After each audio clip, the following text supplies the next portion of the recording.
আপনি যখন কিছু কিনেন, কেনার সময় বেশি আনার একটা মনোভাব আপনার ভিতরে আছে কি? যদি থাকে আপনি সেখানকার অধিবাসী। আচ্ছা, আপনি 1 কেজি গোস্ত কিনলেন, তো আপনি 1 কেজির বেশি চাইবেন কেন? কিনছেন তো 1 কেজি। যদি আপনি আনার সময় বেশি আনবেন, দেওয়ার সময় কম দেবেন, এই মানসিকতার সম্পন্ন লোক হন, তাহলে কোরআনে আল্লাহ বলে তোমার অবস্থান জান্নাতে নয়, তুমি ওয়াইল দোজখের অধিবাসী। এখন বাংলাদেশি যত ব্যবসায়ী আছে ওজনে কম দেয় না, 100তে 100% ঠিক দেয়, এমন ব্যবসায়ী 100 জনের মাঝে কয়জন পাবেন? খুব কম, 5 জন 7 জন খুঁজে বের করা।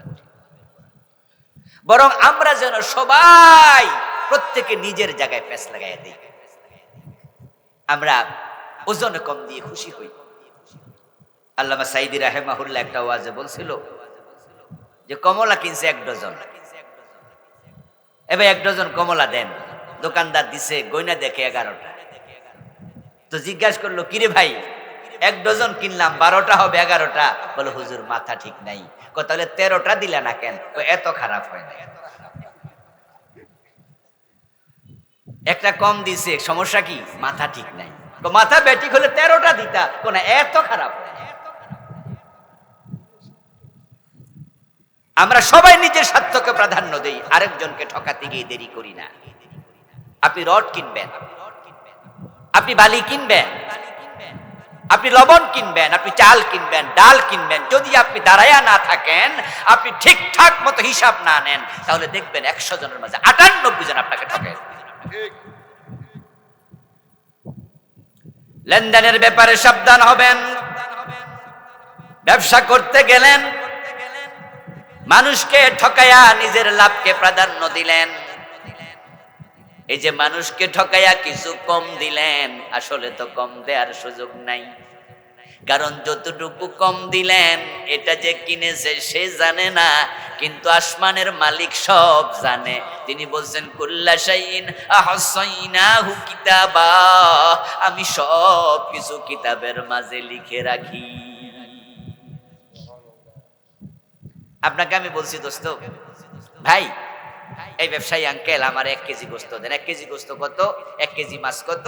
উনি বলল যে 1 কেজি গোস্তর দাম 650 টাকা। আমি কিন্তু 1 পয়সা কম দিই নাই, 650 টাকা দিয়েছি।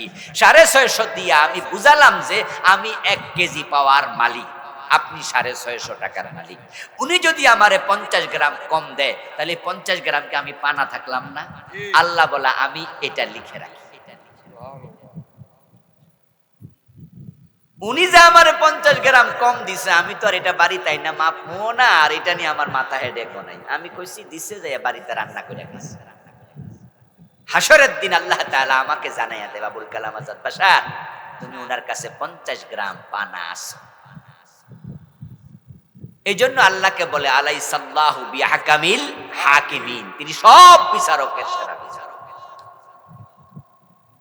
প্রিয় নবীজি সাল্লাল্লাহু আলাইহি ওয়াসাল্লাম বলুন তো সাহাবাদেরকে বলতেছো, আমার সাহাবারা বলো তো কিয়ামতের দিন সবচেয়ে কাঙ্গাল হবে কে? মুফলিস কে? মান হুয়াল মুফলিস?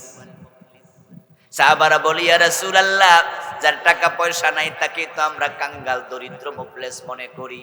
প্রিয় নবী বলছেন না, আমি সেটা বুঝাই নাই, আমি বুঝালাম এমন কিছু মানুষ আল্লাহর সামনে হাজির হবে যাদের পাহাড় পরিমাণ নেক ছিল, নামাজ পড়ছে, রোজা রাখছে, হজ করছে, যাকাত দিছে, দান করছে, সাদাকা করছে, মায়ের খেদমত, বাবার খেদমত কোনোটাই বাদ দেয় নাই, অনেক বড় ইবাদতকারী ছিল, অনেক পাহাড় উঁচু পরিমাণ সওয়াব নিয়ে আল্লাহর সামনে গেছে, কিন্তু তার কাছে মানুষের পাওনাও আছে, ফাইল আটকাইয়া গোশ খাইছে। অফিসের মাঝে সরকার আপনাকে চাকরি দিছে, আপনার কাম হলো এই ফর্মুলার ভিত্তিতে মানুষ কাগজপত্র জমা দেবে, আপনি সিগনেচার করলে এটা উপরের টেবিলে যাবে, উনি আবার কাগজপত্র দেখবে সব অ্যাকুরেট আছে, সিগনেচার করলে ফাইনাল হবে, তারপরে উনি উনার ব্যবসায়ের টাকা, উনার লেনদেনের টাকা, উনার পেনশনের টাকা, যে যা পাবে সরকার তাকে টাকা দেবে। আপনার দায়িত্ব কাগজপত্র দেখে দেয়া, আপনি অফিসার, সরকার আপনাকে জন্য মাসে 50,000 বেতন দেয়, কিন্তু আপনি দেখলেন কাগজপত্র সব ঠিক, কিন্তু ফাইলে সিগনেচার করেন না।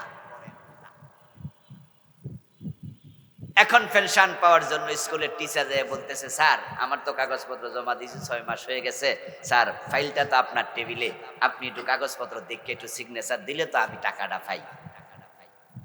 অফিসার কয়, টাকা আপনি পাইলেন, আমার লাভ কি? এই যে আমি সিগনেচার দিলেই আপনি 2 মাস পরে 3 মাস পরে 50 লাখ পেয়ে যাবেন, আমার লাভটা কি? আমি কি পাই? বলে, স্যার আপনারে বেতন দেয় না সরকার? রাহেন মিয়াছি বেতন, এই বেতনে সংসার চলে। এখন আপনি যদি 1 লাখ আমারে দেন তাহলে আমি সিগনেচার করব। ঘোষণা দিলে ফাইলে সাইন হবে না, তাই 1 লাখ টাকা উনি দিতে বাধ্য।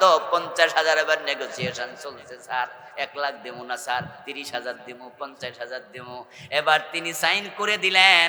আপনাদের কাছে আমি প্রশ্ন করতে চাই, এই 50,000 যে উনি নিলেন, এটা কি উনার কামাইয়ের টাকা না উনার পেনশনের টাকা? পেনশনের টাকা। তো পেনশনের টাকা উনার, খাইলাম যে আমি। উনি কি শখে দিছে না বাধ্য হইয়া? বাধ্যটা কে করছে? আমি করছি, আমার কাছে পাই। আপনি কি আমার ভয় দেখাবেন? বলবেন যে হুজুর আপনি ঘোষ খান, স্যার তাহলে আমি কিন্তু উপরে বিচার দেব। মুস্কি হাসি দিয়ে বলবে, আমি কি একা খাই, ওখানেও 5% দিই, আপনি পারলে বিচার দেন না। এখন আপনি যদি চুপ থাকেন, আপনি টাকা দিবেন না, আপনারটা 6 মাস না 6 বছর ঘুরবে, আপনি পেনশন পাবেন না। নিজের হক আপনি বাধ্য হয়ে যে 20,000 দিলেন, আল্লাহ বলে কুল্লা শাইইন আহসাইনাহু কিতাবা। তুমি ভুলে যাবে, তুমি মরে যাবে, তুমি চলে যাবে, তুমি পচে যাবে, তুমি গলে যাবে, আমি আল্লাহ ভুলি না, আমি সব লিখে রাখি। ঠিক। ওই যে আপনি 1000 গ্রাম দেবেন, 1 কেজি দিচ্ছেন 900 গ্রাম, 100 গ্রাম আমি পানা, আল্লাহ বলে আমি লিখে রাখবো। কিয়ামতের দিন ওই ব্যক্তি বলবে, ওই ব্যক্তিকে বলবে তোমার কাছে সে পানা আছে, এখন তার 100 টাকা ফিরে দাও, 50 টাকা ফিরে দাও, 20,000 10,000 যা নিছো ফিরে দাও। কিন্তু সেখানে তো সাথে করে টাকা কেউ নেয় না, মাটির নিচে কাগজের টাকা চলে না। তখন সে বলবে, আল্লাহ আমি কোত্থেকে টাকা ফিরে দেব, টাকা তো নাই। সময় কম, কথা অনেক বেশি। আমি আমার একটা জায়গা ভরাট করার জন্য মাটিওয়ালার কাছে গেলাম, মাটি কিনবো। যাওয়ার পর উনি বলছে, হুজুর আমার 2 ছেলে হেফজখানায় পড়ে। হুজুর আপনারও তো আমি চিনি, আমিও ইসলামওয়ালা, দাঁড়িয়ে আছে ওনার সুন্দর দাবি, 5 ওয়াক্ত নামাজ পড়ি, আমার থেকে মাটিটা নেন, আমি কিন্তু 2 টাকা কমে দিতে পারবো না, ঠিক এই রেটে দেব, তবে হুজুর আমি যা মাটি কথা তাই দেব, কম দেব না। আমি জিজ্ঞাসা করলাম, তো মাটি কম দেবেন কেমনে? বলে হুজুর কোন কি, 1 গাড়ির মাঝে 200 ফিটও ধরে, আবার 150 ফিটও ধরে, আমি 150 ফিট কইয়া 100 ফিট দিয়ে দেবো, আপনি বুঝতে পারবেন না। আমি বললাম এমন ব্যবসা হয়? বলো হুজুর 100-র মাঝে 99 জনই ব্যবসা। তখন আমি বললাম, ভাই শোনেন, এই যে বেটা আমারে 150 ফিট কইয়া 130 ফিট দেবে, বাকি 20 ফিট হে আমারে দেবে না, একদিন দিতেই হবে। তবে যেদিন দেয়ার জন্য কোনো পকেটে টাকা থাকবে না। প্রিয় নবীজি বলছেন যে পাওনাদার আছে, আল্লাহ বলবে দে তার টাকা ফিরাইয়া, দিতে পারবে না ফিরিয়ে, আল্লাহ বলবে আমল নামা থেকে সওয়াব দিয়ে দাও, সওয়াব দিতে থাকবে, পানাদারের অভাব নাই। নিজের বাপ মরে গেছে, মা মরে গেছে 5 বছর 7 বছর আগে, বোনের জমি এখনো দেন নাই, এমন ভাই 2-4 জন আজকের মাহফিল আছে। এই অবস্থায় মরে যাবেন, বোনকে জমি দিয়ে যান নাই, হাসরের দিন বোন বলবে, আল্লাহ আমি জমি পাওনা ছিলাম সেটা আপনি আদায় করে দেন। আল্লাহ বলবে, এই নামাজি, তোমার বোন যে জমিটা তোমার কাছে পানা ছিল সেটার মূল্য 10 লাখ টাকা, তুমি তার 10 লাখ টাকা ফিরিয়ে দাও। বলবেন আল্লাহ টাকা তো নাই। আল্লাহ বলবেন 10 লাখ টাকা মসজিদ মাদ্রাসায় দান করলে যে পরিমাণ সওয়াব হতো, ওই পরিমাণ সওয়াব তোমার আমলনামা থেকে আজকে দিয়ে দাও। এইভাবে যার কাছে যা মানুষ পানা আছে সব আল্লাহ সেদিন কড়ায় গন্ডায় হিসাব করে করে অন্যকে আদায় করে দেবেন, আপনাকে সেদিন দিতে বাধ্য করা। প্রিয় নবীজি বলছেন, এবার রেজাল্ট কি? এক পর্যায়ে গিয়ে দেখা গেল তার পাহাড় পরিমাণ সওয়াব পাবলিকে নিয়ে গেছে, কিন্তু পাওনাদার এখনো লাইনে আছে। এ চাঁদপুর বাজারে আজ থেকে 10 বছর আগে ব্যবসা ধরছে, 10 বছর লাগাতার ব্যবসা করছে, আরো 15 বছর বেঁচে থাকলে 25 বছর ব্যবসা করে মারা যাবে। যেদিন থেকে ব্যবসা শুরু করছে ওই দিন থেকে মানুষ ঠকানো শুরু করছে, ওজনে কম দিছে, মালে বেজাল দিছে, মানুষ ঠকাইছে, 2 নাম্বার 1 নাম্বার কইয়া বেচা লাইছে। এমন ব্যবসায়ী 2-4 জন আছে না এই দেশে? এই বাজারে 2-1 জন নাই? এ 25 বছরে হিসাব করেন কত হাজার মানুষ তার কাছে টাকা পায়। এখন যদি সব পাবলিক লাইনে খাড়ায় আমল নামা সওয়াব থাকবো তো? আর রাসূলুল্লাহ বলে সব সওয়াব শেষ, কিন্তু পানাদার তো যায় নাই। এবার আল্লাহ তাআলা বলবেন, এই মিয়া, তোমার কাছে যে মানুষ এখনো পাওনা আছে তার টাকা দেও। বলবে আল্লাহ টাকা নাই, তো সওয়াব দাও। আল্লাহ বলবে আল্লাহ সওয়াব তো নাই। এবার আল্লাহ তাআলা বলবেন তাদের গুনাহ ওই পরিমাণ তোমার আমল নামায় দেয়া হবে। এবার অন্যের গুনাহ কাঁধে নিয়া তারপরে এবার আল্লাহ বলবে যা তুই দোজখে চলে যা। এবার বলুন দোস্ত, এই লোকটা ধনী না কাঙ্গাল? আমার রাসূল বলেন এই মানুষগুলো হলো আখিরাতের কাঙ্গাল, যারা পরের হক নষ্ট করেছে। আপনারা যারা মানুষকে ঠকাচ্ছেন, ওজনে কম দিয়া, মালে বেজাল দিয়া, প্রতারণা করে, মানুষের জমি দখল করে, জাল দলিল করে, ঠেল্লা জমি বাঁকা করে আলা, এমন লোক আসেনি? কোপ দে জোরে আল্লাহু আকবার কইয়া মারে। এক ভিডিও দেখলাম কয়দিন আগে, ফেসবুকে কেটা দিছে, মুরব্বি ফজরের নামাজ পড়ে গেছে, টুপিটা খোলে নাই, কিন্তু গোসলেংডে দিয়া লাইছে। অনেকে টুপি মাথার দিয়া গোসলেংডে দিয়া লাই। টুপি মাথার দেয়া কি ফরজ না সুন্নাহ? আর হাঁটু ডেকে রাখা কি? এই বলেন, হাঁটু ডেকে রাখা কি? সতর ডাকা কি? গুরুত্ব এটার বেশি না নিচেরটার বেশি? এটা মাথায় ঠিকই আছে, নিচেরটা নাই। ইসলামের ব্যাপারে কনসেপ্ট ক্লিয়ার না। ওই চাচারে দেখলাম, চাচা সকাল বেলায় আল্লাহু আকবার কইয়া কোপ মারতাছে, খেতের আইল বাঁকা করে লেতেছে, জমি বড় করছে। আমার দোস্ত, আপনি যে মানুষ ঠকালেন, আপনার মুআমালার কারণে রাসূলুল্লাহর উম্মতের মাঝে আপনি নাই। ধোঁকা প্রতারণার কারণে রাসূলুল্লাহ সাল্লাল্লাহু আলাইহি ওয়াসাল্লাম একদিন বাজারের মাঝে ঢুকলেন, ঢুকে দেখেন এক ব্যক্তি স্তূপ আকারে খাবার বিক্রি করছে। খাদ্য স্তূপের ভিতরে রাসূলুল্লাহ হাত ঢুকাইয়া দিলেন। হতে পারে সেটা গমের স্তূপ, হতে পারে জব, হতে পারে চাল, হতে পারে ধান বা ভিন্ন কিছু। আল্লাহর হাবিব ভিতরে হাত ঢুকাইয়া দেখেন ভিজা ভিজা লাগে। রাসূলুল্লাহ এক মুষ্টি খাবার সেখান থেকে বের করলেন, বের করে বললেন মাহাজা, এগুলো ভিজা কেন, এটা কি? ওই বিক্রেতা জবাব দেয়া, সাবাতুল মা সাবাতুস সামা, ইয়া রাসূলুল্লাহ, রাতে বৃষ্টি হয়েছিল, বৃষ্টির কারণে খাবারগুলো ভিজে গেছে, আমার কোনো দোষ নাই। আল্লাহর হাবিব বললেন, যদি বৃষ্টিতে ভিজে যায় তাহলে খাবারগুলো উপরে দিলা না কেন? এই ভিজা খাবার নিচে কেন? তুমি উপরে দিয়া মানুষকে বুঝাচ্ছ ভালো, অথচ ভিতরে আছে মন্দ। মনে রাখো, মান কাশা ফালাইসা মিন্না, যারা মানুষকে ধোঁকা দেয় তারা আমার উম্মত থাকে না। আচ্ছা, রাসূলুল্লাহর উম্মত না থাকলে উম্মত আর কার হবেন? সামনে কোন নবী আইবো আর? তো তাহলে আপনি তো উম্মতের কাতারেই নাই। আল্লাহর হাবিব বলছেন, আল্লাহ তাআলা ফেরেশতাদেরকে বলবেন, দুনিয়ায় যারা বেচাকেনা করছে এমন প্রত্যেকটা লোক ব্যবসায়ীকে পাপিষ্ঠের কাতারে দাঁড় করাও। ফেরেশতা তোমরা চারপাশে গোল হইয়া দাঁড়াও, সব ব্যবসায়ীকে পাপিষ্ঠের কাতারে দাঁড় করানো হবে। তারপরে আল্লাহ বলবেন, 3টা ক্রাইটেরিয়া দেখে তাদেরকে বের করো। ইল্লা মানিত্তাকা, যে ব্যক্তি ব্যবসা করতে যায় আল্লাহরে ভয় করছে তাকে বের করে নিয়ে আসো। ওয়া সাদাকা, যে সত্য কথা বলেছে, কোনোদিন মিথ্যা কথা বলে বেচাকেনা করে নাই, তাকে বের করে আনো। ওয়া বাররা, যে কল্যাণমুখী ছিল, পরোপকারী ছিল, মানুষের ক্ষতি করে ব্যবসা করে নাই, তাকে নিয়ে আসো।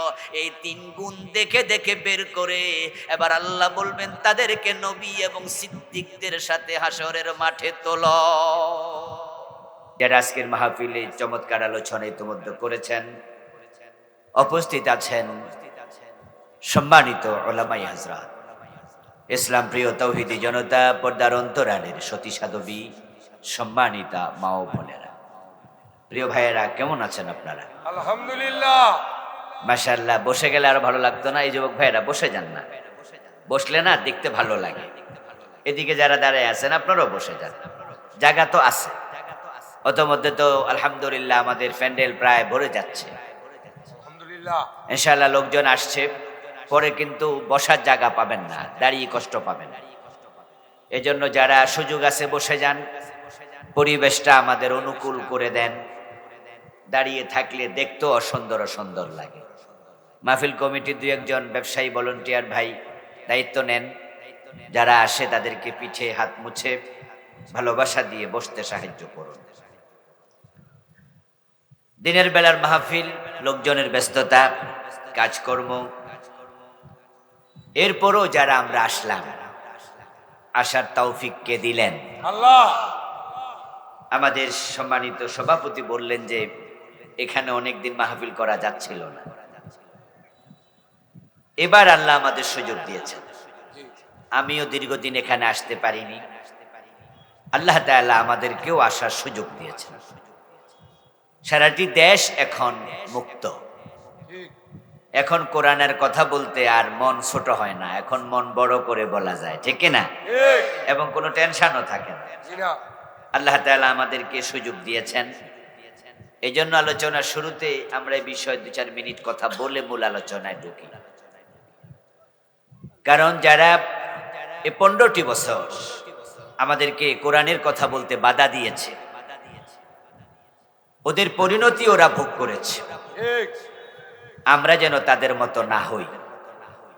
আল্লাহ যদি পরবর্তী ক্ষমতা আমাদেরকে দেয়, যারা কোরআনের পক্ষে আছি, গত 15 বছরে মাজলুম ছিলাম, সব দলই মাজলুম ছিল, পট পরিবর্তন হয়েছে। এই আইন যেন বাংলাদেশে আর কোনোদিন ফিরে না আসে যে কোরআনের মাহফিল করতে অনুমতি নিতে হবে, ঠিক। এমন আইন আমরা চাই না, ঠিক না? ঠিক। এ জমিনটা কার? আল্লাহ। কোরআন কার কালাম? আল্লাহ। তো আল্লাহর কালাম আল্লাহর জমিনে বলবো, কিসের অনুমতি? আর 92% মুসলমানের দেশেও যদি কোরআনের কথা বলতে অনুমতি লাগে, তাহলে ইন্ডিয়ার কি খবর? আপনারাই ভাবেন না ঠিক। ওখানের অবস্থাটা কি? মুসলমানের দেশে কোরআনের কথা বলবে, অনুমতির আইন করলো যারা, আল্লাহ তাদের উপর রুষ্ট হয়েছেন, অসন্তুষ্ট হয়েছেন, তার পরিণতি তারা ভোগ করেছে। এই সত্য বললে কষ্ট যদি লাগে, কি বা করার আছে? কারণ যা এবার ঘটেছে এটা আল্লাহর গজব হয়েছে, ঠিক। এটা সাধারণ কোনো বিষয় ছিল না। আর এর পিছনে সবচেয়ে বড় কালম ছিল জুলুম। দেশটাই জালেমের জনপদে পরিণত হয়েছিল। ঠিক। যদি আজকে অগাস্টের 5 তারিখের আগের সময় থাকতো, এখানে মাহফিল এভাবে হতো? জি না। আমি আসতে পারতাম? জি না। তাহলে আসার সুযোগ দিলেন কে? আল্লাহ। এজন্য আমরা কথাগুলো স্মরণ করে আল্লাহকে ধন্যবাদ দিতে চাই। এবারের সকল কৃতজ্ঞতার মালিক কে হবে? আল্লাহ। এবার আল্লাহ একাই করেছেন সব। আর বাচ্চা বাচ্চা পোলাপান এগুলা ছিল ওসিলা। মূলত এবারের বিপ্লবটা সরাসরি আরশ থেকে নিয়ন্ত্রিত হয়েছে। ঠিক। এটা আল্লাহ নিজে করেছেন, এবং এটা আল্লাহর দয়া আমাদের উপরে। আলিয়া বলেন, কওমি বলেন, তাবলীগ বলেন, হেফাজত বলেন, জামাত বলেন, খেলাফত মজলিস বলেন, বিএনপি বলেন, যত আছে মাজলুম যারা ছিল এই দেশে, সবাই এখন মাথা উঁচু করে কথা বলে, ঠিক না? আল্লাহ এবার সুযোগ দিয়েছে। ভবিষ্যতে আমরা যারা ক্ষমতায় আসবো, আমরা কোরআনের ব্যাপারে উন্মুক্ত থাকবো। ইনশাআল্লাহ। আমরা বলবো না যে অনুমতি নেও। আসলে এই জমিনে আমরা কি মালিক না মালিকের গোলাম? গোলাম। তো গোলামের কিসের অনুমতি? গোলাম কিসের অনুমতি দেবে? মালিকের কথা মালিকের জমিনে উন্মুক্ত ভাবে চলতে থাকবে, বলেন ইনশাআল্লাহ। ইনশাআল্লাহ। এটা আর ফিরে আসবে না, ইনশাআল্লাহ আর আসবে না। যে আল্লাহ তাআলা আমাদেরকে কোরআনের কথা বলার জন্য মুক্ত পরিবেশ দিলেন, আজকের এই দিনের বেলার মাহফিলে দুনিয়ার যাবতীয় কর্মব্যস্ততাকে পাশে ঠেলে কোরআনের কথা বলার জন্য, শোনার জন্য আসার সুযোগ দিলেন। কোরআনের কথা বলার মতো, শোনার মতো কোরআনমুখী হৃদয় দিলেন। যে মনি বেতনে আমতে ধন্য করলেন। আসুন আলোচনার শুরুতেই মন প্রাণ উজাড় করে অন্তরের সবটুকুন শ্রদ্ধা এবং ভালোবাসা দিয়ে আমাদের মনিব আল্লাহ তাআলাকে শুকরিয়া জানাই, কৃতজ্ঞতা জানাই। সবাই মিলে জোরে জোরে একবার কালিমাতুশ শুকর পড়ি, আলহামদুলিল্লাহ। আলহামদুলিল্লাহ। প্রিয় দিনী ভাইয়েরা, আমি আপনাদের সম্মুখে পবিত্র কোরআন মাজিদ থেকে সূরাতুল মুতাফফিফিনের প্রথম 3টি আয়াতে কারিমা তিলাওয়াত করেছি। প্রিয় নবীজি মুহাম্মদুর রাসূলুল্লাহ সাল্লাল্লাহু আলাইহি ওয়াসাল্লামের পবিত্র মুখনুসৃত একখানা ছোট্ট হাদিসে নববী পাঠ করেছি। আল্লাহ তাআলা তৌফিক দান করলে এখান থেকে কিছু কথা বলবো ইনশাআল্লাহ। আল্লাহ তাআলা আমাদেরকে বানালেন, বানিয়ে তিনি আমাদেরকে কিছু দায় দায়িত্ব দিলেন। আমরা মানুষ, সামাজিক জীব। আমরা শুধু ব্যক্তিকে নিয়ে ব্যস্ত থাকব, এই ধ্যান, এই ধারণা, এই চিন্তা আল্লাহ আমাদের সৃষ্টি করেন। আমরা সামাজিক জীব, আমরা মানুষ, সৃষ্টির সেরা। আমাদেরকে আল্লাহ তাআলা সমাজের প্রতি দায় দায়িত্ব দিয়ে সৃষ্টি করেছেন। পবিত্র কোরআন মাজিদ আল্লাহ তাআলা বলেছেন, কুনতুম খায়রা উম্মাহ উখরিজাত লিন্নাস, তোমরা হলে সৃষ্টির মাঝে সেরা। আমরা আশরাফুল মাখলুকাত, আমরা দাবি করি আমরা মানুষ, আমরা সৃষ্টির সেরা জীব। আপনাদের কাছে আমি জিজ্ঞেস করি, আপনারা জবাব দেন দেখি, সৃষ্টির সেরা জীব কে? সবাই বলেন কে? মানুষ। মানুষের সম্মান ফেরেশতার চেয়ে কম না বেশি? হ্যাঁ।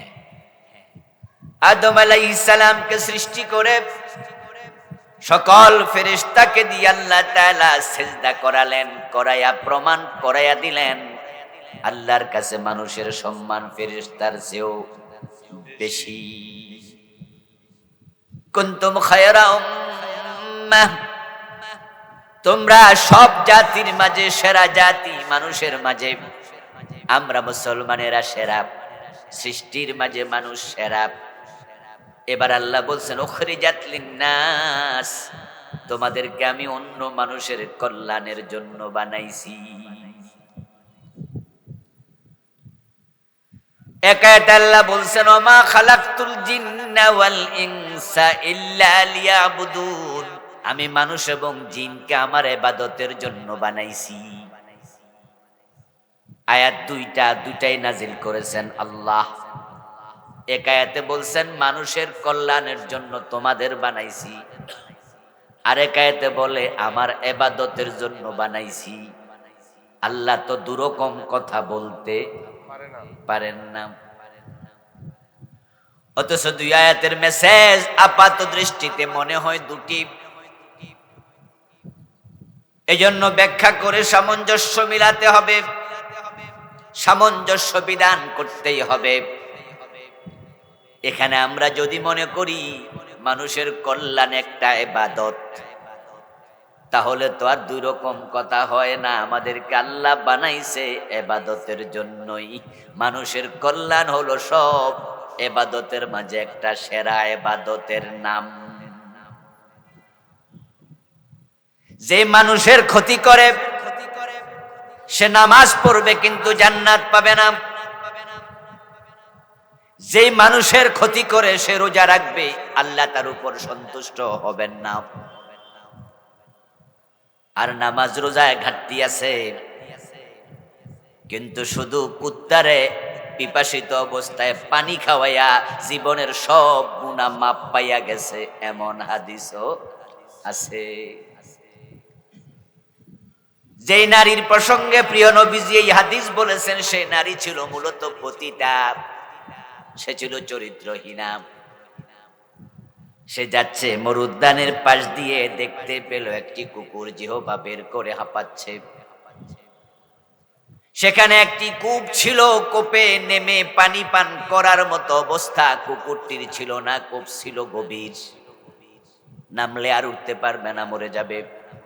কিন্তু কুকুরের বড় পিপাসা। ওই পিপাসায় কুকুর যেহবা বের করে হাঁপাচ্ছে। ওই পতিতা নারী কুকুরের প্রতি তার মনে একটু ভালোবাসা তৈরি হলো। প্রিয় নবীজি বলেন, মহিলা তার ওড়নার সাথে পায়ের মোজা, চামড়ার মোজা ছিল পায়ে, এটা ওড়না দিয়ে বেঁধে কুকুরের মাঝে ফেলেছে। তারপর ওই মোজার ভিতরে সামান্য পানি উঠেছে, ওই পানিটা কুকুরকে খাওয়াইছে।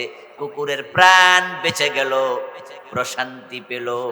আল্লাহ এতে খুশি হইয়া ওই পতিতার জীবনের সব গুনাহ মাফ করে রাসূল বলেন তাকে আল্লাহ জান্নাত দিয়ে দিলেন। সুবহানাল্লাহ। সৃষ্টির সেবা হলো, যে কুকুরকে পানি খাওয়াইয়া মহিলা সব গুনাহ মাফ পেয়ে গেল, ওই কুকুর হলো সৃষ্টির মাঝে সর্বনিকৃষ্ট। হাদিসে পাওয়া যায়, যেখানে ছবি টানানো থাকে এবং কুকুর থাকে, সেখানে রহমতের ফেরেশতা প্রবেশ করে না। করে না। قال رسول الله صلى الله عليه وسلم لا تدخل الملائكة بيتا فيه كلب أو تصوير। প্রিয় নবীজি বলছেন, যে ঘরে কুকুর থাকে, ছবি থাকে, ওখানে রহমতের ফেরেশতা যায় না। যেই কুকুর থাকলে ফেরেশতা রহমতের থাকে না। ওই কুকুরকে পানি খাওয়াইয়া যদি প্রতিটা জীবনের গুনাহ মাপ পেয়ে যায়, মানুষ সৃষ্টির সেরা, তার উপকার করলে আল্লাহ কত খুশি হয়। মানব সেবা সেরা ইবাদত। قال رسول الله صلى الله عليه وسلم الراحمون يرحمهم الرحمن الراحمون يرحمهم الرحمن। যারা মানুষের প্রতি দয়াদ্র হয়, মানুষের প্রতি দয়া দেখালে আকাশওয়ালা নিজে তার প্রতি দয়াদ্র হয়ে যায়। সুবহানাল্লাহ। অন্য হাদিসে প্রিয় নবী বলছেন, ইরহামু মান ফিল আরদি ইয়ারহামকুম মান ফিস সামা। জমিনে যারা আছে তাদের প্রতি ভালোবাসা দেখাও, তাহলে তুমি আল্লাহর কাছে ভালোবাসা ভিক্ষা করা লাগবে না, আল্লাহ নিজে তোমাকে ভালোবাসবেন। সুবহানাল্লাহ। যারা নিজেকে নিয়ে ব্যস্ত তারা ভুলে আছে, মানুষকে আল্লাহ বানাইছে পরোপকারের জন্য, খিজাত লিন্নাস, অন্য মানুষের কল্যাণের জন্য বানাইছে। যে মানুষ অন্যের ক্ষতি করে, বুঝতে হবে সে সৃষ্টির উদ্দেশ্য নষ্ট করেছে। জানি না কোন কবি কবিতা লিখেছেন, চমৎকার লিখেছেন, আপনাকে নিয়ে বিব্রত রহিতে আসে নাই কেহ বনি পরে, সকলের তরে সকলে আমরা, প্রত্যেকে আমরা পরের তরে। মানুষ কষ্টে থাকবে আর আপনি দামি পোশাক পরে মসজিদে গিয়ে সেজদা দেবেন। মানুষ কষ্টে থাকবে, আপনি সারাদিন রোজা করে 10 আইটেমের ইফতারি খাবেন। মানুষের কষ্টে সহযোগিতা করবেন না।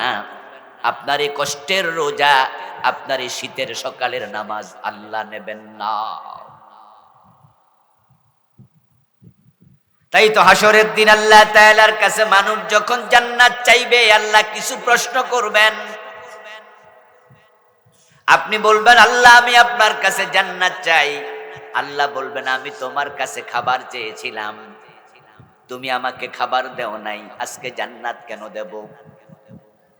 আপনি বলবেন, আল্লাহ আমি জাহান্নাম থেকে পরিত্রাণ চাই, তোমার জান্নাতের মেহমান হয়ে ঢুকতে চাই। আল্লাহ বলবেন, তোমার কাছে অসুস্থ অবস্থায় একটু ওষুধ কেনার টাকা চেয়েছিলাম, তোমার সামনে গাড়ি অ্যাক্সিডেন্ট করে অসুস্থ হয়ে পড়েছিলাম, তুমি হাসপাতালে নেও নাই, 10টা টাকা দিয়া একটু ঔষধ কিনে দেও নাই, আজকে আমার কাছে জান্নাত চাও কেন? আমি জান্নাত দেব না, তুমি সরো। হাসরের দিন বলিবেন, খোদা হে আদম সন্তান, তুমি মোর সেবা করো নাই, জবে ছিনু রোগে অজ্ঞান, বলিবে মানুষ, হে প্রভু কর্তার, আমরা কেমনে লইব তোমার পরিচর্যার ভার। বলিবেন, খোদা দেখুনি মানুষ কেঁদেছে রোগের করে, তারি শুশ্রূষা করিলে তুমি সেথায় পাইতে মোরে। এটা কবির কবিতা নয়, এটা সহিহ বুখারীতে একটি হাদিসে কুদসির কবিতার অনুবাদ, কাব্যিক অনুবাদ। এটা কবি বানায় নাই, সহিহ বুখারীর হাদিস। আল্লাহ বলবে, ভিক্ষা চেয়েছিলাম কেন দিলা না? প্রিয় নবীজি বলছেন, যখন কোনো মানুষ অন্য মানুষকে সাহায্য করে, ভিক্ষুক খাবার চায়, ভিক্ষা চায়, রাসূলুল্লাহ বলছেন, যখন কেউ হালাল কামাই থেকে খেজুর দেয়, এক টুকরো রুটি দেয়, 10টা টাকা দেয়, ফাইন্নাল্লাহা ইয়াতাকাব্বালুহু বিয়ামিনিহি। এটাও সহিহ বুখারীর riwayat। প্রিয় নবী বলেন, ওই ভিক্ষুকের থালায় তোমার টাকাটা পড়ার আগে আল্লাহ নিজের ডান হাতটা বিছায়া দেয়। সুবহানাল্লাহ। সমাজের প্রতি কিছু দায়িত্ব দিয়ে আল্লাহ তাআলা আপনাকে আমাকে বানাইছে। এই দায়িত্ব হলো 2 ভাগে বিভক্ত। এক প্রকার দায়িত্বকে বলা হয় ইবাদত, আরেক প্রকার দায়িত্বকে বলা হয় মুআমালা। কিছু দায়িত্ব আছে ইবাদতের সাথে সম্পৃক্ত, আর কিছু আছে লেনদেনের সাথে সম্পৃক্ত। মা বাবার খেদমত, এটাও ইবাদত। মসজিদে নামাজ পড়া, রমাদানে রোজা রাখা, এটাও ইবাদত। কিছু আছে ইবাদত, আল্লাহ বলছেন এগুলো ইবাদত, রাসূল বলেছেন। আর কিছু আছে দায়িত্ব, লেনদেন, মুআমালাত, মুআশারাত, যেগুলো ছাড়া ইবাদত কবুল হয় না। শুধু ইবাদত করেও জান্নাত পাওয়া যাবে না যদি মুআমালাত, মুআশারাত খারাপ হয়। মানুষের ক্ষতি হয় এমন কাজ যারা করে, তারা তাহাজ্জুদ পড়েও আল্লাহর ওলি হতে পারবে না। মুআমালাতের সাথে ইবাদত জড়িয়ে আছে।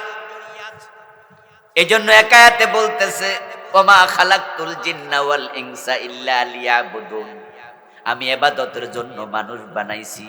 আর এক আয়াতে কয় উখরিজাত লিন্নাস, আমি মানুষের কল্যাণের জন্য মানুষ বানাইছি।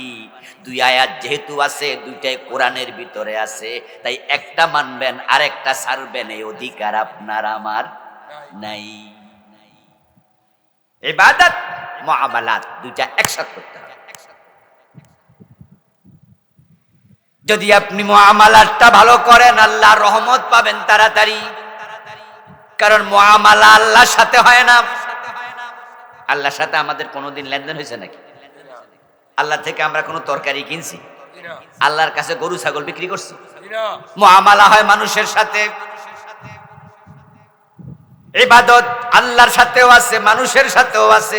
যেমন দান করা, সাদকা করা, গরিবের হাতে দেবেন, কিন্তু এটা ইবাদত, এটা মানুষের সাথে সম্পৃক্ত ইবাদত। কিন্তু মুআমালাটা হবে ডাইরেক্ট মানুষের সাথে। এখানে ঘাটতি থাকলে আল্লাহ আর ইবাদত নেয় না। আর যে ব্যক্তি মুআমালাত ভালো রাখে, তার কম ইবাদতেও আরশের মালিক খুশি হয়ে যেতে পারে। অনেক হাদিস আছে বিষয়ে। প্রিয় নবীজি মুহাম্মদ সাল্লাল্লাহু আলাইহি ওয়াসাল্লাম মেরাজের রাতে জান্নাতে ঢুকলেন। জান্নাতে ঢুকে জান্নাত পরিদর্শন করে তিনি দেখতে পান, জান্নাতের যেখানে যান আল্লাহর একজন বান্দার সাক্ষাৎ পাচ্ছেন। জান্নাতুল ফেরদাউসে গিয়ে দেখেন সে হাঁটতেছে, জান্নাতুল খুলদে গিয়ে দেখেন সে হাঁটে, জান্নাতুল মাওয়াতে গিয়ে দেখেন সে হাঁটে, জান্নাতুল নাঈমে গিয়ে দেখেন সে হাঁটে। প্রিয় নবীজি জান্নাতের যেখানে যান তার সাথে সাক্ষাৎ হচ্ছে। আল্লাহর হাবিব সাল্লাল্লাহু আলাইহি সাল্লাম অবাক হলেন, এমন কি আমল লোকটা করলো, আল্লাহ পুরা জান্নাত তার জন্য খুলে দিলেন। তাই জিবরিল আমিনকে জিজ্ঞাসা করলেন, ও জিবরিল, এই লোকটাকে জান্নাতে যেখানে যাই সেখানে দেখা পাই, আমি জানতে চাই সে এমন কি নেক আমল করেছে আল্লাহ পুরা জান্নাত তার জন্য অবারিত করে দিলেন। জিবরিল আমিন জবাব দেয়, হুজুর আপনি ভাবছেন অনেক বড় আমলকারী, না না, ইন্নাহু দাখালাল জান্নাতা বিশাজারাতিন কাতাহা আন যাহরিত তারিক তুজিন্নাস। ও রাসূল, অনেক বড় আমল করে জান্নাত পায় নাই। মানুষের চলাচলের পথে একটা গাছ ছিল, রাস্তার মোড়ে রাতের বেলায় অপরিচিত পথিক যখন পথ চলতো, মাঝে মাঝে ওই রাস্তায় এসে হোঁচট খাইতো, ধাক্কা খাইতো, কষ্ট পাইতো। এই লোকটা সিদ্ধান্ত নিল, মানুষের চলাচলের পথ আমি নিষ্কণ্টক করে দেব। গাছটা কেটে ফেললো, চলাচলের রাস্তাটা নিরাপদ করে দিল, মানুষের উপকার করে দিল। আল্লাহ এত খুশি হলো, ওই আমলের উসিলায় পুরা জান্নাত তার জন্য খুলে দিল। সুবহানাল্লাহ। পরোপকার বড় দামি জিনিস, এই জন্য মুআমালায় হওয়া লাগবে ওয়ান ক্লাস। ইবাদতে যদি ঘাটতি কিছু থাকেও তার কাছে তাওবা করে মাপ পাওয়ার সম্ভাবনাও আছে। এবং ইজি। কারণ আল্লাহ এত বড়, তিনি এত মহান যে আপনার মতো আমার মতো লোক, মানে আল্লাহ যদি চায় যে ক্ষমা করে দেই, এটা আল্লাহর কিচ্ছু না, কোনো ব্যাপার না। মাঝে মাঝে আপনি ভাবেন, আমি ভাবি যে বেশি অন্যায় করে ফেলছি, মাপ চাইতেও তো শরম লাগে। আমার দোস্ত বলুন তো, একটা হাতির পিঠের উপরে উঠে যদি একটা মশা লাফায়,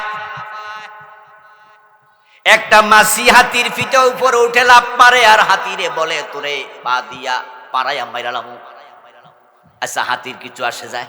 জি না। এই মাসি মশা হাতির পিঠে উঠটা যতই পায়া দিয়া লাথি মারুক, কিল মারুক, ঘুষি মারুক, লাফ মারুক, শীত হোক, কাইত হোক, হাতি তো এটা ভাবেই না ফিরে কেডারে, হাতি টেরিফায় না, এটা তার কাছে কিচ্ছু না। তা আপনার মতো আমার মতো এই ছোট মানুষ মহান আল্লাহর কাছে কি?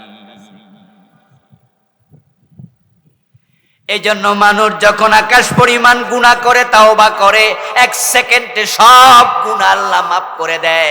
এমন হাদিস আছে না নাই? শুধু মাফই করে না, ইউবাদদিলুল্লাহু সাইয়্যাতিহিম হাসানাত।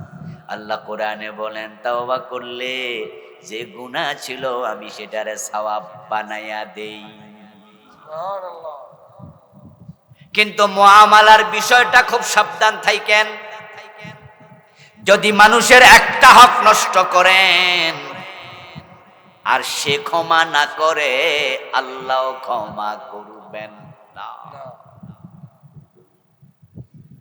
বিখ্যাত মুহাদ্দিস সুফিয়ান আস-সাউরী রাহিমাহুল্লাহ বলছেন, আল্লাহ কাইতাল্লাহ বিসাবঈনা যানবিন ফীমা বাইনাকা ওয়া বাইনাল্লাহ ওয়া নু আলাইকা মিন যানবিন ওয়াহিদিন ফীমা বাইনাকা ওয়া বাইনাল ইবাদ।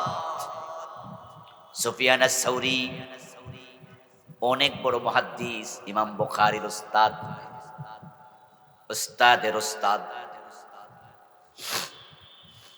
উনি বলতেছেন, শোনো, তুমি যদি 70টা বড় বড় গুনাহ কইরা আল্লাহর সামনে যাও, কয়টা? ওমা, এত মানুষ কথা বলে না কেন? কয়টা? 70টা। 70। ওয়াজ কিছু বাড়িতে নিয়ে না, 70টা বড় বড় গুনাহ হতে পারে মদ খাইছো, হতে পারে জেনা করছো, আরো বড় বড় গুনাহ 70টা লইয়া আল্লাহর সামনে গেলাম। তোমার জন্য 70 গুনাহ মাপ পাওয়ার সম্ভাবনা আছে। 70 গুনাহ হওয়ান হালকা হতে পারে। যদি মানুষের সাথে একটা গুনাহ করে মরো, সেটা তোমার জন্য হালকা মনে করিও না। আচ্ছা, কোন মানুষের নাম কি রহমান হতে পারে? আরে হ্যাঁ না বলেন না ভাইয়েরা। না। কোন মানুষের নাম গাফফার হতে পারে? জি না। এই নামটা কার? আল্লাহ। এই জন্য উনি চাইলে 70টা মাফ করে। সুবহানাল্লাহ। কিন্তু মানুষ বড় কৃপণ, মানুষ বড়ই কৃপণ। মানুষ বড় প্রতিহিংসু, মানুষ সৃষ্টিগতভাবে কৃপণ। এই জন্য সে পারে না আল্লাহর মতো উদার হতে। আমরা যতই নিজের নাম রাখি আব্দুর রহমান, কিন্তু রহমানের রহমত কতটুকু ভিতরে আছে। আপনি আমার সাথে একটা বেয়াদবি করবেন, করার পরে আপনি আমার কাছে 30 বার সরি বলবেন, আমি একবারে মাফ করে দিলাম। দ্বিতীয়বার সরি বললেন, আরে বললাম ভাই মাফ করে দিছি। তৃতীয়বার চতুর্থবার বিরক্ত হয়ে বলবো আর কোনোদিন সরি বলবেন না, আপনারা আমি অনেক আগে মাফ করে দিছি, ঠিকই মাফ করে দিলাম। 10 বছর পরে দেখা হওয়ার পরে আবার মনে পড়বে বেটা কিন্তু আমার ক্ষতি করছিল, বেয়াদবি করছিল, ঠিক। মাফ করছি কিন্তু মন থেকে বলতে পারি নাই। আর আল্লাহ এমন গাফফার, তিনি এমন ভাবে ক্ষমা করেন যেন ব্যক্তি গুনাই করে নাই। সুবহানাল্লাহ। আল্লাহ মনেও রাখে না, সব মাফ করে দেয়। তাই মানুষের হক নষ্ট করে যদি মারা যান, তাহলে হতে পারে ওই লোকটার একটা অপরাধ যার সাথে আপনি করছেন, সে বলবো আল্লাহ আমি ক্ষমা করতে রাজি না, করবো না। তাহলে আপনাকে আপনার আমল নামার নেকি তাকে দিতেই হবে। গত 2-3 দিন আগে কোন মাহফিলে জানি, ওই বাংলাদেশের টাকা লুট কইরা চুরি কইরা যে কানাডায় বাড়ি বানাইছে, বেগম পাড়া বানাইছে, ওই প্রসঙ্গে আলোচনা করছিলাম। করতে গিয়ে বললাম যে নেত্রী বলছে উনার ফিয়ন নাকি 400 কোটি টাকার মালিক। বলছেনি? বলছে আচ্ছা এই টাকাটি কার? উনার নিজের না পাবলিকের? আমরা পাবলিকে পাবলিকের না? 400 কোটি টাকা বেটা কামাইছিল। কিনা আর এত টাকা কি কামান যায় নাকি? এত সোজা নাকি? কিনা 400 কোটি কারোর যদি 500 টাকার নোট দিয়ে কয় গন তেমন 1-2 বছর 4 বছর লেগেছে। তা আমি ওয়াজের মাঝে বলতেছিলাম যে এই 400 কোটি টাকা শুধু 400 কোটি নয়, 10,000 কোটি টাকা চুরি করছে এমন লোক বাংলাদেশে। এসালম গ্রুপ নিচে কত হাজার কোটি টাকা? 22,000 আরো বেশি। খবর বিভিন্ন ভাবে আসতেছে। কত ব্যাংক খালি করে ফেলছে, ইসলামী bank, Exim bank, Arafah bank, কত ব্যাংক খালি করে নিয়ে গেছে টাকা। তো আমি বলতেছিলাম যে 400 কোটি টাকা যে নেত্রীর ফিয়ন নিল, এগুলো তো মানুষের টাকা, এগুলো 18 কোটি মানুষের টাকা। এই কথা যখন বলছি, কোনা থেকে এক মুরব্বী খারে এক হুজুর তাহলে আমারটা আমি ছাড়বো না। মানে ওই মুরব্বী এই দিন টের পাইছে যে টাকার হক উনারও আছে। যখন বললাম যেগুলো তো মানুষের টাকা, মুরব্বী কে তাহলে আমারটা আমি ছাড়বো, আর যে সারুক গা সারুক আমি ছাড়বো। মানে হাসরের ময়দান আমি তার ধরবই। সুফিয়ান আস-সাউরি রাহিমাহুল্লাহ এই জন্য বলেছেন যে মানুষের সাথে লেনদেনে খুব সাবধান। তো আজকের যে মাহফিলটা, এটা চাঁদপুর বাজার ব্যবসায়ী তাদের উদ্যোগে মাহফিল। মানুষ যখন ব্যবসায়ীদের কাছে যায় তখনই মূলত লেনদেনটা বেশি হয়। ঠিক। লেনা দেন, আদান প্রদান, লেন দেন। আমার বন্ধু, আমরা এখানে যারা আছি আমরা সবাই কম বেশি ব্যবসায়ী। জীবনে কোনোদিন কিছু বিক্রি করেন নাই এমন এখানে কয়জন আছেন? গাছের আম বেচছেন, লাউ বেচছেন, গরু বেচছেন, ছাগল বিক্রি করছেন, দুধ বিক্রি করছেন, জায়গা জমিন বেচছেন, বেচেন নাই? ঠিক। ডিম বেচছেন। এই যে ছোট পোলাপান আছে হেরাও ডিম 2-1টা বেচছে, মারে না কইয়া চুরি কইরা নিয়ে বেচালাইছে। আমার বন্ধু, আমরা সকলে ব্যবসায়ী, কেউ কিনেছি কেউ বেচেছি। এখন এই যে লেনদেন আমরা সবাই করছি, এই লেনদেনের সময় আল্লাহর কথা মনে থাকে কয়জন মানুষের? দুনিয়ার মানুষগুলো লেনদেনের কারণে জাহান্নামে যাবে সবচেয়ে বেশি। রাসূলুল্লাহ সাল্লাল্লাহু আলাইহি ওয়াসাল্লাম আমাদেরকে আল্লাহর পক্ষ থেকে মেসেজ শোনাচ্ছেন। আল্লাহ বলছেন ওয়াইলুল লিল মুতাফফিফিন, যারা ওজনে কম দেয় তারা ওয়াইল দোজখের অধিবাসী। যারা ওজনে কম দেয় তারা ওয়াইল দোজখের অধিবাসী। ওয়াইল কি? আল ওয়াইলু ওয়াদিন ফি জাহান্নাম, এটা জাহান্নামের একটি গর্ত, একটি উপত্যকা। ইয়াবি ফিহিল কাফিরু 40 খরিফা, ক্বাবলা আন ইয়াবলাগা কারাব। এই গর্ত এত গভীর হবে, জাহান্নামীকে যখন ফেলে দেয়া হবে তলায় যেতে 40 বছর লাগবে। প্রিয় নবীজি সাল্লাল্লাহু আলাইহি ওয়াসাল্লাম একদিন একটা খুলি দেখলেন, খুলি, পুরান কবর, মাথার খুলি দেখা যায়।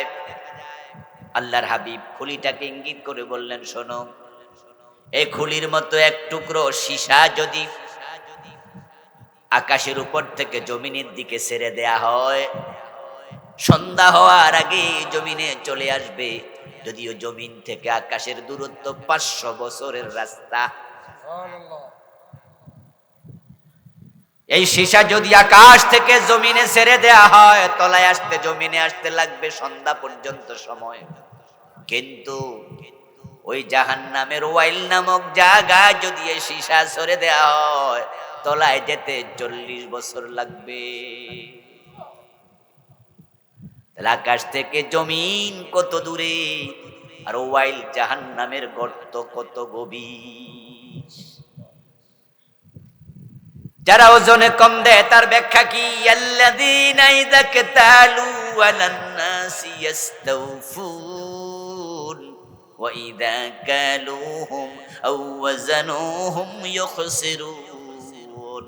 আল্লাহ তাআলা এবার ব্যাখ্যা করেন, ওজনে কম দেয়া মানে হলো আনতে বেশি আনে, দেয়ার সময় বেশি দিতে রাজি না, কম দিয়া খুশি। আপনি যখন কিছু কিনেন, কেনার সময় বেশি আনার একটা মনোভাব আপনার ভিতরে আছে কি? যদি থাকে, আপনি সেখানকার অধিবাসী। আচ্ছা, আপনি 1 কেজি গোশত কিনলেন, তো আপনি 1 কেজির বেশি চাইবেন কেন? কিনছেন তো 1 কেজি। যদি আপনি আনার সময় বেশি আনবেন, দেওয়ার সময় কম দেবেন, এই মানসিকতার সম্পন্ন লোক হন, তাহলে কোরআনে আল্লাহ বলে তোমার অবস্থান জান্নাতে নয়, তুমি ওয়াইল দোজখের অধিবাসী। এখন বাংলাদেশি যত ব্যবসায়ী আছে ওজনে কম দেয় না, 100তে 100% ঠিক দেয়, এমন ব্যবসায়ী 100 জনের মাঝে কয়জন পাবেন? খুব কম, 5 জন 7 জন খুঁজে বের করা। বরং আমরা যেন সবাই প্রত্যেকে নিজের জায়গায় প্যাঁচ লাগাইয়া দিই, আমরা ওজনে কম দিয়ে খুশি হই। আল্লামা সাইদি রাহিমাহুল্লাহ একটা ওয়াজে বলছিল যে কমলা কিনছে 1 ডজন, এবার 1 ডজন কমলা দেন, দোকানদার দিছে, গয়না দেখে 11টা। তো জিজ্ঞাসা করলো, কিরে ভাই, 1 ডজন কিনলাম, 12টা হবে 11টা? বলে, হুজুর মাথা ঠিক নাই। তাহলে 13টা দিলা না কেন? এত খারাপ হয় না, একটা কম দিছে, সমস্যা কি? মাথা ঠিক নাই। মাথা ব্যাটিক হলে 13টা দিতা, কোন এত খারাপ? আমরা সবাই নিজের স্বার্থকে প্রাধান্য দেই, আরেকজনকে ঠকাতে গিয়ে দেরি করি না। আপনি রড কিনবেন, আপনি বালি কিনবেন, আপনি লবণ কিনবেন, আপনি চাল কিনবেন, ডাল কিনবেন, যদি আপনি দাঁড়ায়া না থাকেন, আপনি ঠিকঠাক মতো হিসাব না নেন, তাহলে দেখবেন 100 জনের মাঝে 98 জন আপনাকে ঠকায়। ঠিক। লেনদেনের ব্যাপারে সাবধান হবেন। ব্যবসা করতে গেলেন, মানুষকে ঠকায়া নিজের লাভকে প্রাধান্য দিলেন। এই যে মানুষকে ঠকায়া কিছু কম দিলেন, আসলে তো কম দেওয়ার সুযোগ নাই, কারণ যতটুকু কম দিলেন এটা যে কিনেছে সে জানে না, কিন্তু আসমানের মালিক সব জানে।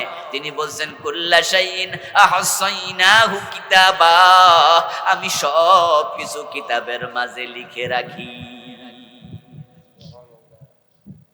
আপনাকে আমি বলছি, দোস্ত ভাই, এই ব্যবসায়ী আঙ্কেল আমার 1 কেজি গোস্ত দেন। 1 কেজি গোস্ত কত? 1 কেজি মাছ কত? উনি বলল যে 1 কেজি গোস্তর দাম 650 টাকা। আমি কিন্তু 1 পয়সা কম দেই নাই, 650 টাকা দিয়েছি। 650 দিয়ে আমি বুঝালাম যে আমি 1 কেজি পাওয়ার মালিক, আপনি 650 টাকার মালিক।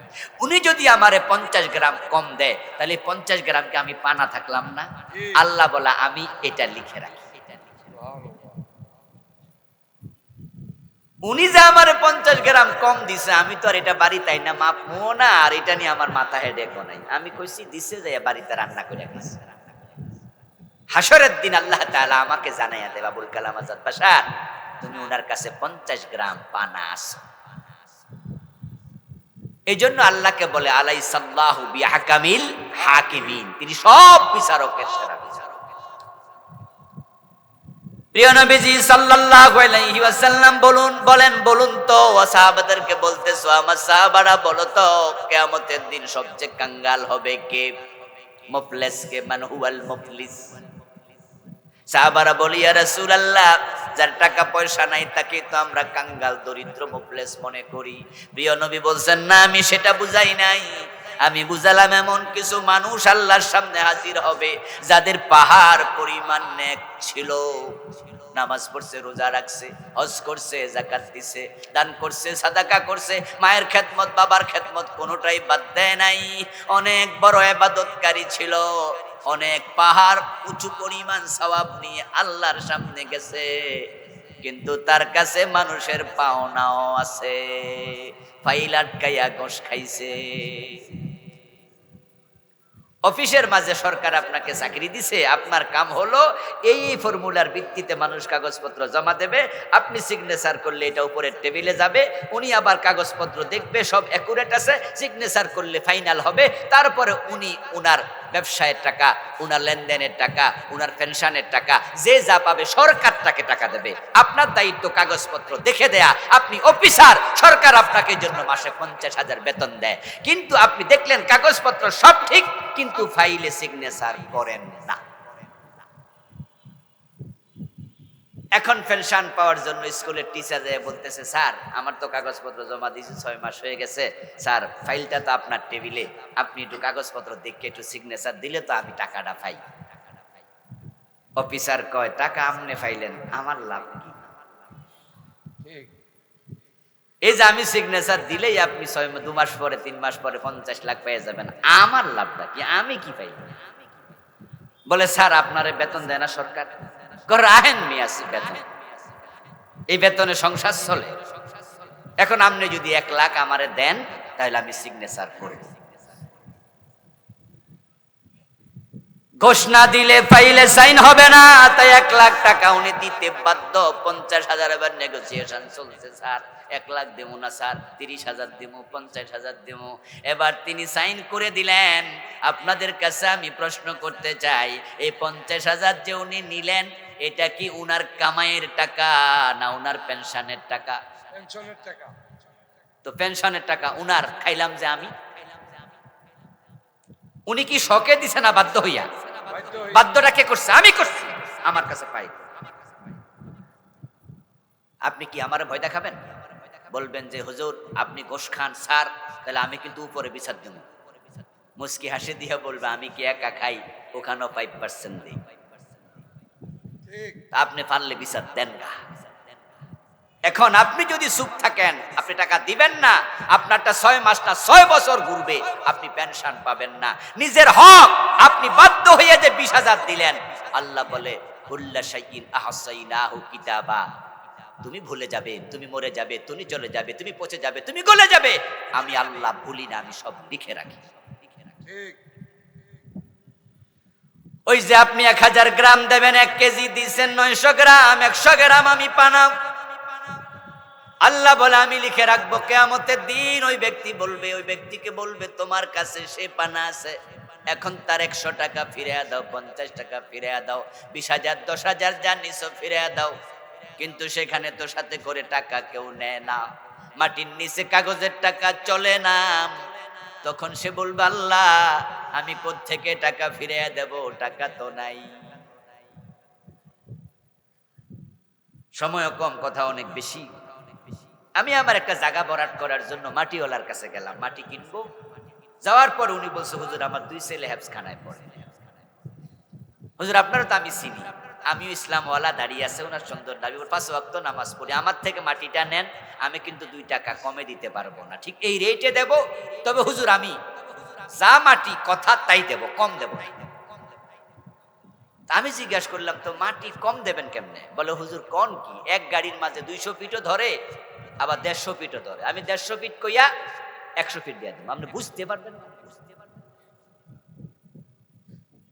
আমি বললাম এমন ব্যবসা হয়? বলো হুজুর 100-র মাঝে 99 জনই ব্যবসা।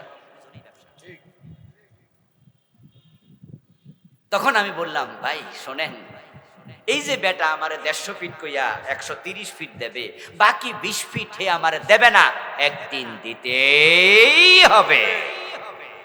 তবে যেদিন দেয়ার জন্য কোনো পকেটে টাকা থাকবে না। প্রিয় নবীজি বলছেন যে পাওনাদার আছে, আল্লাহ বলবে দে তার টাকা ফিরাইয়া।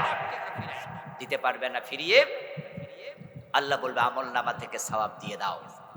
সওয়াব দিতে থাকবে, পানাদারের অভাব নাই। নিজের বাপ মরে গেছে, মা মরে গেছে 5 বছর 7 বছর আগে, বোনের জমি এখনো দেন নাই, এমন ভাই 2-4 জন আজকের মাহফিল আছে। এই অবস্থায় মরে যাবেন, বোনকে জমি দিয়ে যান নাই। হাসরের দিন বোন বলবে, আল্লাহ আমি জমি পাওনা ছিলাম, সেটা আপনি আদায় করে দেন। আল্লাহ বলবে, এই নামাজি, তোমার বোন যে জমিটা তোমার কাছে পানা ছিল সেটার মূল্য 10 লাখ টাকা, তুমি তার 10 লাখ টাকা ফিরিয়ে দাও। বলবেন আল্লাহ টাকা তো নাই। আল্লাহ বলবেন 10 লাখ টাকা মসজিদ মাদ্রাসায় দান করলে যে পরিমাণ সওয়াব হতো, ওই পরিমাণ সওয়াব তোমার আমলনামা থেকে আজকে দিয়ে দাও। এইভাবে যার কাছে যা মানুষ পানা আছে সব আল্লাহ সেদিন কড়ায় গন্ডায় হিসাব করে করে অন্যকে আদায় করে দেবেন, আপনাকে সেদিন দিতে বাধ্য করা হবে। প্রিয় নবীজি বলছেন, এবার রেজাল্ট কি? এক পর্যায়ে গিয়ে দেখা গেল তার পাহাড় পরিমাণ সওয়াব পাবলিকে নিয়ে গেছে, কিন্তু পাওনাদার এখনো লাইনে আছে। এ চাঁদপুর বাজারে আজ থেকে 10 বছর আগে ব্যবসা ধরছে, 10 বছর লাগাতার ব্যবসা করছে, আরো 15 বছর বেঁচে থাকলে 25 বছর ব্যবসা করে মারা যাবে। যেদিন থেকে ব্যবসা শুরু করছে ওই দিন থেকে মানুষ ঠকানো শুরু করছে, ওজনে কম দিছে, মালে বেজাল দিছে, মানুষ ঠকাইছে, 2 নাম্বারে 1 নাম্বার কইয়া বেচা লাইছে। এমন ব্যবসায়ী 2-4 জন আছে না এই দেশে? এই বাজারে 2-1 জন নাই? এ 25 বছরে হিসাব করেন কত হাজার মানুষ তার কাছে টাকা পায়। এখন যদি সব পাবলিক লাইনে খাড়ায়, আমল নামা সওয়াব থাকবো তো? আর রাসূলুল্লাহ বলে সব সওয়াব শেষ, কিন্তু পানাদার তো যায় নাই। এবার আল্লাহ তাআলা বলবেন, এই মিয়া, তোমার কাছে যে মানুষ এখনো পাওনা আছে তার টাকা দেও। বলবে আল্লাহ টাকা নাই, তো সওয়াব দেও। আল্লাহ বলবে আল্লাহ সওয়াব তো নাই। এবার আল্লাহ তাআলা বলবেন তাদের গুনাহ ওই পরিমাণ তোমার আমল নামায় দেয়া হবে। এবার অন্যের গুনাহ কাঁধে নিয়া তারপরে এবার আল্লাহ বলবে যা তুই দোজখে চলে যা। এবার বলুন দোস্ত, এই লোকটা ধনী না কাঙ্গাল? আমার রাসূল বলেন এই মানুষগুলো হলো আখিরাতের কাঙ্গাল, যারা পরের হক নষ্ট করেছে। আপনারা যারা মানুষকে ঠকাচ্ছেন, ওজনে কম দিয়া, মালে বেজাল দিয়া, প্রতারণা করে, মানুষের জমি দখল করে, জাল দলিল করে, ঠেল্লা জমি বাঁকা করে আলা, এমন লোক আসেনি? কোপ দে জোরে আল্লাহু আকবার কইয়া মারে। এক ভিডিও দেখলাম কয়দিন আগে, ফেসবুকে কেটা দিছে, মুরব্বি ফজরের নামাজ পড়ে গেছে, টুপিটা খোলে নাই, কিন্তু গোসলিংড়ি দিয়া লাইছে। অনেকে টুপি মাথার দিয়া গোসলিংড়ি দিয়া লাই। টুপি মাথার দেয়া কি ফরজ না সুন্নাহ? আর হাঁটু ডেকে রাখা কি? এই বলেন, হাঁটু ডেকে রাখা কি? সতর ডাকা কি? গুরুত্ব এটার বেশি না নিচেরটার বেশি? এটা মাথায় ঠিকই আছে, নিচেরটা নাই। ইসলামের ব্যাপারে কনসেপ্ট ক্লিয়ার না।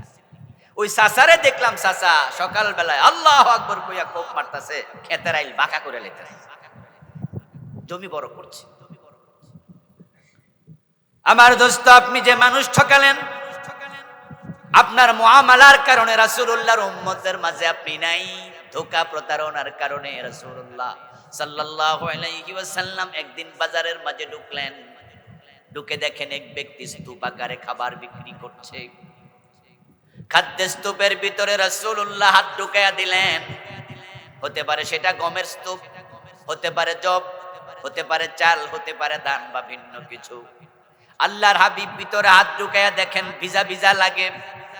রাসূলুল্লাহ এক মুষ্টি খাবার সেখান থেকে বের করলেন, বের করে বললেন মাহাজা, এগুলো ভিজা কেন, এটা কি? ওই বিক্রেতা জবাব দেয়া, সাবাতুল মা সাবাতুস সামা, ইয়া রাসূলুল্লাহ, রাতে বৃষ্টি হয়েছিল, বৃষ্টির কারণে খাবারগুলো ভিজে গেছে, আমার কোনো দোষ নাই। আল্লাহর হাবিব বললেন, যদি বৃষ্টিতে ভিজে যায় তাহলে খাবারগুলো উপরে দিলা না কেন? এই ভিজা খাবার নিচে কেন? তুমি উপরে দিয়া মানুষকে বুঝাচ্ছ ভালো, অথচ ভিতরে আছে মন্দ। মনে রাখো, মান কাশা ফালাইসা মিন্না, যারা মানুষকে ধোঁকা দেয় তারা আমার উম্মত থাকে না। আচ্ছা, রাসূলুল্লাহর উম্মত না থাকলে উম্মত আর কার হবেন? সামনে কোন নবী আইব আর? না তো তাহলে আপনি তো উম্মতের কাতারই নাই। ওয়াসাদাকা ওয়া বাররা, আল্লাহর হাবিব বলছেন, আল্লাহ তাআলা ফেরেশতাদেরকে বলবেন, দুনিয়ায় যারা বেচাকেনা করছে এমন প্রত্যেকটা লোক ব্যবসায়ীকে পাপিষ্ঠের কাতারে দাঁড় করাও। ফেরেশতা, তোমরা চারপাশে গোল হইয়া দাঁড়াও। সব ব্যবসায়ীকে পাপিষ্ঠের কাতারে দাঁড় করানো হবে। তারপরে আল্লাহ বলবেন, তিনটা ক্রাইটেরিয়া দেখে তাদেরকে বের করো। ইল্লা মানিত্তাকা, যে ব্যক্তি ব্যবসা করতে যায় আল্লাহরে ভয় করছে তাকে বের করে নিয়ে আসো। ওয়াসাদাকা, যে সত্য কথা বলেছে, কোনোদিন মিথ্যা কথা বলে বেচাকেনা করে নাই, তাকে বের করে আনো। ওয়াবাররা, যে কল্যাণমুখী ছিল, পরোপকারী ছিল, মানুষের ক্ষতি করে ব্যবসা করে নাই, তাকে নিয়ে আসো। এই তিন গুণ দেখে দেখে বের করে এবার আল্লাহ বলবেন, তাদেরকে নবী এবং সিদ্দিকদের সাথে হাসরের মাঠে তোলো। আজান কয়টায়? 4টায় আজান দিয়ে দেবেন। ও, তাহলে সবার 4টায় জামাত না? আজানের সময় যদি হয়ে যায় তাহলে আমরা আলোচনা হয়ে গেছে, সময় আর 1-2 মিনিট আছে। আমরা আজকের মতো আলোচনা এখানে শেষ করতে চাই। আমরা মুআমালায় আমরা সতর্ক হব। রাজি আছেন তো ইনশাআল্লাহ? ইনশাআল্লাহ। লেনদেনে মানুষকে ঠকাবো না। আপনি ঠকাবেন না, আল্লাহ আপনারে ঠকাবে না। আপনি ঠকাবেন, আল্লাহ আপনাকেও ঠকাবে। প্রিয় ভাইরা, আমরা দোয়া করে বিদায় নিতে চাই।